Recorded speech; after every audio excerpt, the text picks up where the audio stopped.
What's up, guys? Jay, MorninAfterKill, and it's a beautiful morning. It really is. Today is probably the nicest day of the year so far. And since I spent Saturday night all night playing Overwatch, I originally planned to put up my Overwatch Funny Moments video at 10 a.m. in the morning yesterday. That way I would have had time to bang out the Q&A on Sunday. I was ass tired. I didn't get done finishing to edit my Overwatch video until like 5:30 in the morning. And I woke up at 9 to start to upload, and I was like, fuck it. I'm just gonna go back to sleep till like 1 p.m. I'm gonna take the L on the day. And I say take the L on the day because I know for sure that the Overwatch vids don't do as well as my loot and shoot content does. But, you know, I've learned over the years that the less you stress about the numbers, the more you'll enjoy life. Please believe that. So, I took a day for myself. I hung out, checked out some of the E3 broadcasts yesterday, and I made sure that I got some sleep tonight. Wake up now and get you guys a full quality Q&A complete with commentary from a fresh and wide awake Mac. As opposed to me yesterday when I was just dragging more ass than Donkey's kids. You get it? Dragon ass. His kids are half dragon, half donkey. That's funny, right? Yeah? No? Really?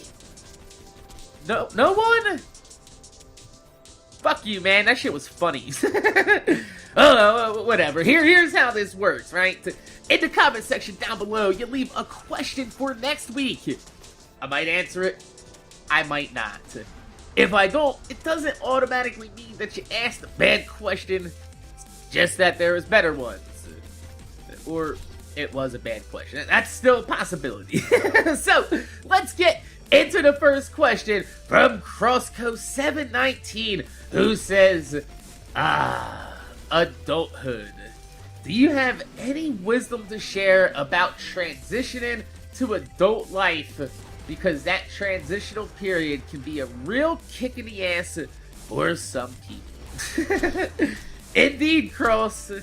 Indeed, the transition into adulthood can be a real rough kick in the ass for some people. The problem with this is that it really shouldn't be a tough transition, right? Think about it. After school, you're asked to do one of two things with your life. One, continue your school and education, or in some other cases, get the training and skills that you'll need to enter the skilled trade labor workforce that you desire, or get a job. Doesn't even have to be a career. Sometimes a job will suffice. Shit, look at my good buddy Matt, right? Dude's been working at Whole Foods for like 10 fucking years. Started out, it's just a job. Needed a job, needed money, right? Got his foot in the door, and he worked hard. He showed up every day, and he took pride in what he does. 10 years later, they moved him and his family 2 states away to work as a manager of his own produce section, making a pretty decent living. Everyone takes a different path in life. But the reason why shit's so tough for a lot of people transitioning into adulthood is because they weren't prepared for the real world. And I blame the current infrastructure that we have in place today. The parents, specifically, are always constantly hovering over their kids, and they're coddling them, and they're making sure that any mistake they make, the parents are there to correct for them. Because, you know, that's what we were taught growing up, right? Perfection. Start young. Raise your children to be the best, and they'll grow up to be the best. Problem is that majority of the people in the world are mediocre. And That's okay. It is okay to be average. But what happens when average, mediocre people grow up thinking that they're special, that they're the top of their class, they can be president? And then after school, they go to college and they realize that, being class valedictorian didn't mean shit when now you're in a school full of people that were at the top of their classes. Or you get the high school football star who goes to college and he realizes that he's not good enough to start on the team. How are they going to handle this realization that being the best in their class growing up no longer means that you're the best when you're put among the rest of the best? And sadly, in this situation is where most kids crash and burn, because they weren't given the skills in life to handle adversity, to instill, that back against the wall, fire under your ass feeling that where no matter what anybody says to you, you are gonna prove them wrong. Everything that's taught in school these days is 100% theory. Everything is routine and practice. They don't teach you how to apply these skills to your everyday life. They teach you, study this material, take this test, get this grade, good job. But there needs to be more emphasis in schooling people for the real world. Why are we teaching kids about how trickle-down economics work, but they don't know how to balance their own budget? How are we going to teach kids about the IRS and how that came about in American history, but we rely on other people to do our taxes because we don't understand the very basics of tax laws? Why are we teaching kids how to group up numbers in Common Core math when my fucking cashier can't even figure out how much change I get back when the computers in the stores go down during a power outage? It's not these kids' fault. It's us. It's the people of the world. We are failing to provide these kids with the basic knowledge that they'll need to function in daily life. And we're hoping that somewhere along the line they'll just figure it out. Being an adult isn't hard. You wake the fuck up, you go to work, you come home, and you do the same shit again. Easy peasy, lemon motherfucking squeezy. The problem is that we're raising these kids with such high expectations in life that by the time they turn 25 and they realize they're not going to be somebody that they were told that they were going to be their entire life, they shut down and they regress back into their childlike tendencies, and they end up living at home devastated that their entire life they've been lied to, told that they can be anything they want in the world because no one was there to let them fail. No one let them face any adversity. No one gave them the freedom to test their learnings in real-world applications. Your boss isn't going to stop by and tell you how great of a job you did every day. No one cares what your GPA was in school, or that you have a worthless degree in gender studies, $100,000 in student loans, and you can ace every level in Guitar Hero and Expert. Nobody gives a fuck. And no one that was told they were a special snowflake every single goddamn day of their lives wants to find out that they've grown up to pour coffee at Starbucks or to make sandwiches at Subway. Because you've built these motherfuckers up so much now that anything under what they expect is beneath them. They're better than that. When in reality, we should be teaching people that there is no job beneath you. Any job is a good job. And it's a very real fact that not everyone in life is gonna grow up to be what they want to be, to get the job that you went to college for. But every job in society needs to be filled.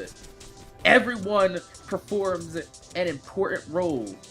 even if it seems like a menial job pouring coffee at Starbucks. There's a lot of people that go to Starbucks every single goddamn fucking morning and pick up their coffee to go do other shit that might be a little bit more important than you. Guess what? You are still performing an important role in that person's life, even if it's not as glamorous as the life that they're living. So I don't really think there's anything I can say that's gonna help anybody transition into their adult life, except for the fact that you might want to drop your standards a little bit and realize life is a lot bigger than you. Sometimes humbling yourself will get you a little bit further than you actually expected to. God damn! Sorry for going off on a tangent like that. That was a really good question. And the next question is actually a really good question as well. Once again, from fucking Owen Murphy, the second time showing up on the Q&A in recent weeks, who wants to know how I feel about my son and his potential encounter with drugs in the future. Do you have any strong feelings about him experimenting with drugs? Damn, Owen. It's like I said, it's a really good question because it's a double-edged sword that most parents deal with. How do I tell my son not to touch drugs when I've had so much past experience in my life essentially revolving around drugs? And how do I do this without being a hypocrite? I mean, I guess you can always take the standard path and, you give my son the whole spiel about how I've done all the drugs and where it leads, and give him the skinny and why you should stay away from it, and the type of people who come across the hooba haba rabba rooba rooba rabba rabba, right? but that's not my style, right? I like to keep things 100% real with everybody, and my son included, and he knows this, right? Like when my son was a kid, his mom would do the whole, the Santa Claus thing, fat man in red comes to the house, drops off the gift, and bounces before anybody wakes up, right? That's cool. I'm not gonna fuck up the magic and innocence for my son as a kid and be like, oh, Santa's not real, because I want to keep it 100% real with my son. No. But I'm also not gonna lie to him that once a year a motherfucker comes by and gives you some free shit. That's unrealistic. So, I would tell him that these gifts for the holidays that I'm giving him, these are for me. I went to the store, I picked them out, I bought them with my own money, the money that I worked for, that I worked hard for, so you can have nice things in life because I love you. Those are the type of values that I want to instill in my son. And I try to be 100% honest with him at all times. And he knows this, and he appreciates it because he comes to me and he asks me about things, and I give it to him straight, right? Whereas if he went to his mom, he's gonna get a bullshit run around answer from her or any other adult in his life. He knows that when he comes to me, he's gonna get a real legit adult answer. I'm give it to him straight. With that said, my son knows 100% about my past. He knows where I'm from, the shit I've done, the people that I've grown up with. I am an open book. I want my son to learn from my mistakes instead of trying to cover them up and pretend that they didn't happen or that they don't exist. I mean, if he really wanted to know everything about my life, my entire life story is right here on my YouTube channel.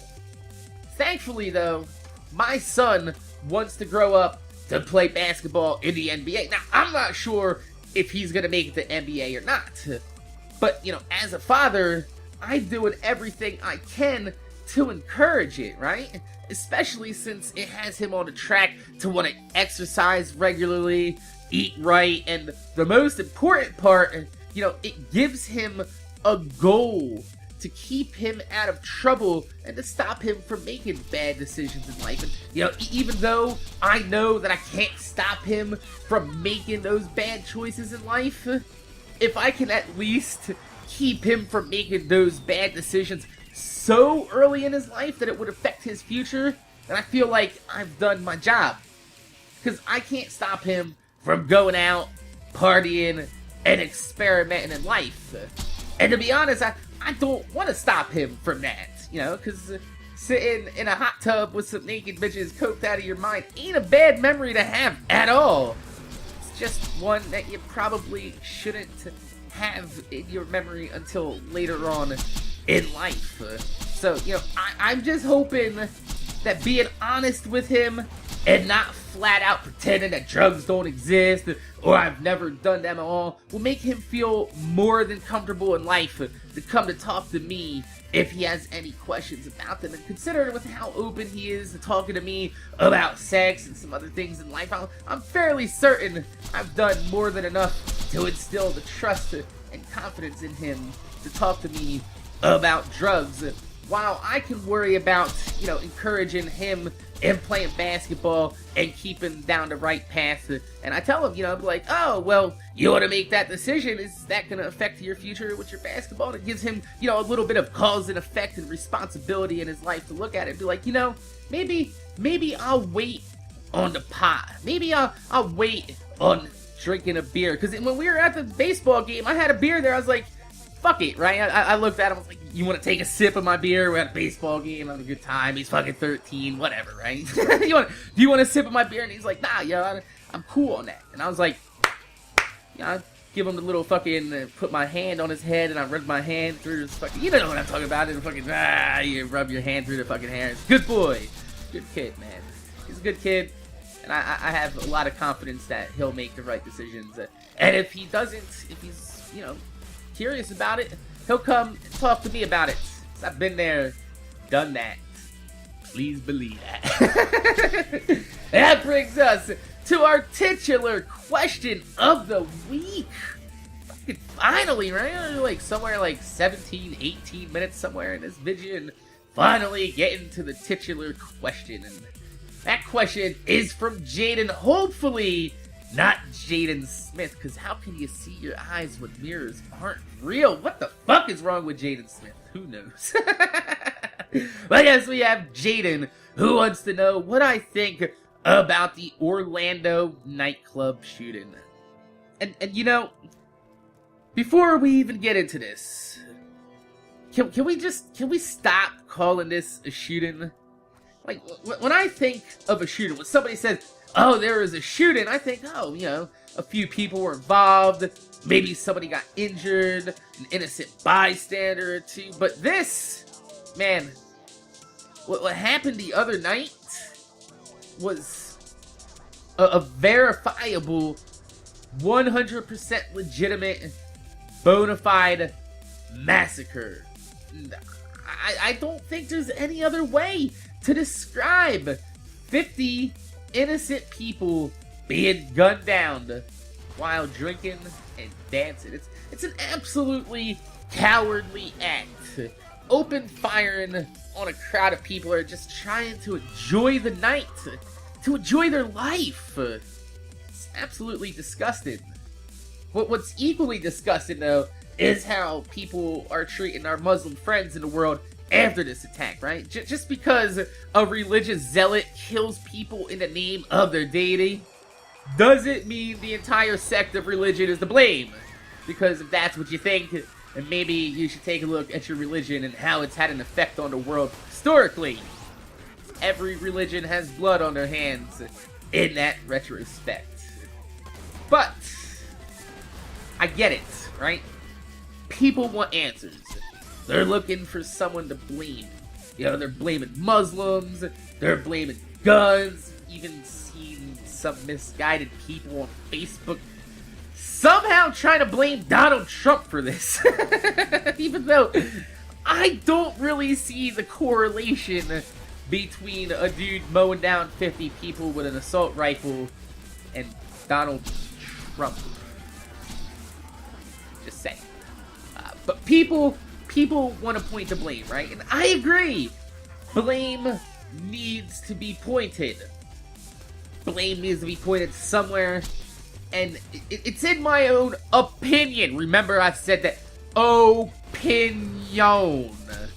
I'm not saying that what I'm about to drop is facts. But this is fact to me, based on my own observation, is that, yes, I will admit, guns are to blame.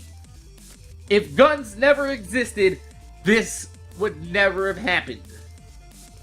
Sadly, we don't live in a world where guns don't exist. Alright? The technology is here and guns can't be unmade. That is a fact.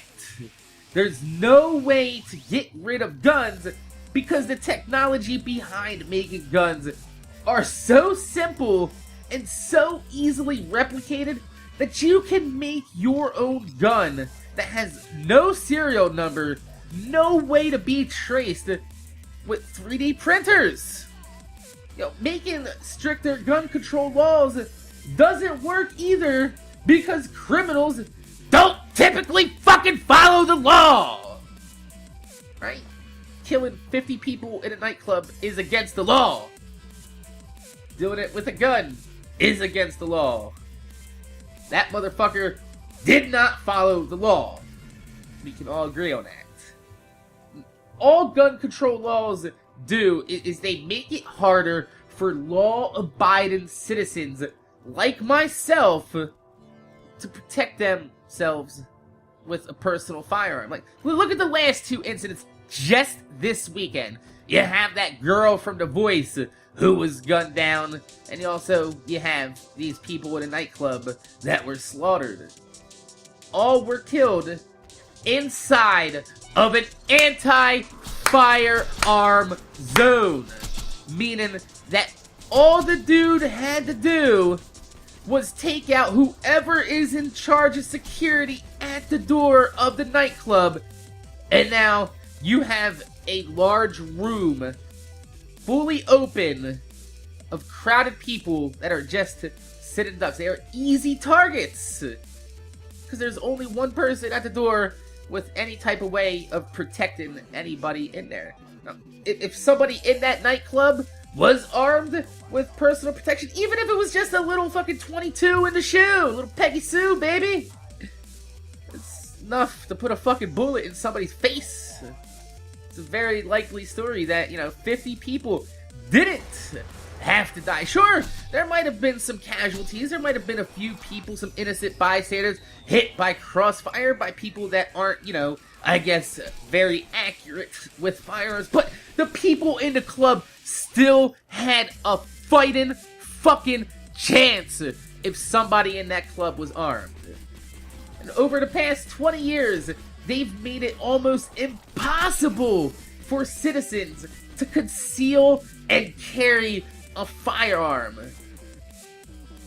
And the more strict the gun laws have become, the less people that are armed to protect themselves in public, the deadlier and deadlier these shootings have become and will become, because less people have a chance to fight back, and these motherfuckers that are performing these attacks know this shit. Why do you think this shit doesn't happen in New Jersey? Y'all motherfuckers try coming up in a club in New Jersey and popping a cap in somebody's ass, and you will have at least 10 guns pointed at you before you even get that first fucking shot off. Please fucking believe that. Even Snooki came to a club in Jersey and got her shit fucking dropped for trying to touch a dude's beer. The fuck do you think's gonna happen when a goddamn gun comes out? I hate to say it like that, but it's the fucking truth. So, I think that even though this was a tragedy, it was a tragedy that could have been avoided. You know what the bigger tragedy here is that people are allowing the government to use this as a stepping stone to take even more liberties away from us in the name of security. And it was Ben Franklin, one of our founding fucking fathers, one of the smartest men in American history, said it the best, and I'm gonna leave you with this. Those who are willing to trade liberty for your own personal security don't deserve to have either. I'm gonna say it again. If you are willing to trade your freedom, your liberty for security. You do not deserve to have either security or liberty. Because some things come at a cost. People in life have died for those liberties, put their life on the line for those liberties. And you're just gonna go ahead and throw it away? Give it away? Just because some fucking coward opened up and fired upon a fucking group of 50 innocent people, maybe more, that could possibly still be dying in the hospital today. You're willing to give up your liberty for all those motherfuckers in World War I, World War II, the Civil War, American Revolutionary War, all these fucking people that laid their goddamn lives down on the line. You're willing to trade it just for a little bit of security when you can have it yourself.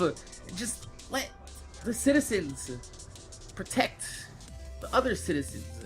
I will protect you in public if you allow me. You allow me to carry a gun. Anybody that's with me, that's near me, will not have to worry, because I will not hesitate to pull it out to protect you. Please believe that. But I can't protect you if the means to protect you is made illegal. I can't. So, my name is Jay, MorninAfterKill. I want to thank you guys for watching. Make sure you guys rate, comment, subscribe. If you could leave a thumbs up on the video, I'd highly appreciate it, because it gives me motivation to make more videos for you motherfuckers that watch my motherfucking videos. Don't forget to leave a question in the comment section down below. This is a subscriber-driven series. Remember that. So without your cues, how can you get a piece of this A? How can you have your A if you don't leave your Q? You can't get your A if you don't leave your Q. So, my name's Jay, MorninAfterKill. Thanks for watching, and I'm gonna see you guys later.